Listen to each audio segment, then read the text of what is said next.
በዚህ ሰዓት በርካቶችን ያነጋገረ አንድ መረጃ ተሰምቷል። በኢፌድሪ ጠቅላይ ሚኒስትር ዶክተር አብይ አህመድ ይፋ የተደረገው የ5 ሚሊዮን የኢትዮጵያ ኮደርስ ኢኒሼቲቭ አስደናቂ የተባለ ውጤትን ማምጣቱን የተሰማው።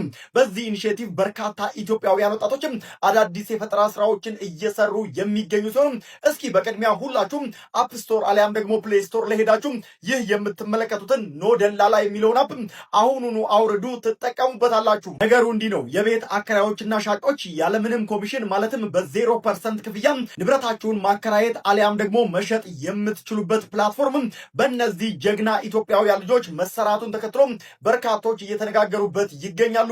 ኖ ደላላ ላይ በቀላሉ የራሳችሁን ቤት ራሳችሁ ፖስት አድርጋችሁ ማከራየት አሊያም ደግሞ መሸጥ ትችላላችሁ የተባሉ ተከራዮችም እንደዛው ኖ ደላላ ላይ የምትፈልጉትን ቤት ማግኘት ትችላላችሁ። ይህ ፕላትፎርም ብዙ ውጣ ውረዶችን የሚያስቀር ሲሆን ማንኛውም ሰው እንዲጠቀመውም ታዲያ ቀላልና ምቹ ተደርጎ ተሰርቶላችኋል። እናንተም ታዲያ ስለ ደላላ የሚሰማችሁን ስሜት ኮመንት ላይ እያስቀመጣችሁ ሁላችሁም ማለትም ሻጮችም፣ አከራዮችም፣ ገዢዎችም፣ ተከራዮችም አሁኑኑ ከአፕ ስቶር አሊያም ደግሞ ከፕሌይ ስቶር ላይ ይህንን ኖ ደላላን ዳውንሎድ በማድረግ ጊዜዎትን ይቆጥቡ፣ በቀላሉ አገልግሎት ያገኙ ተብሏል።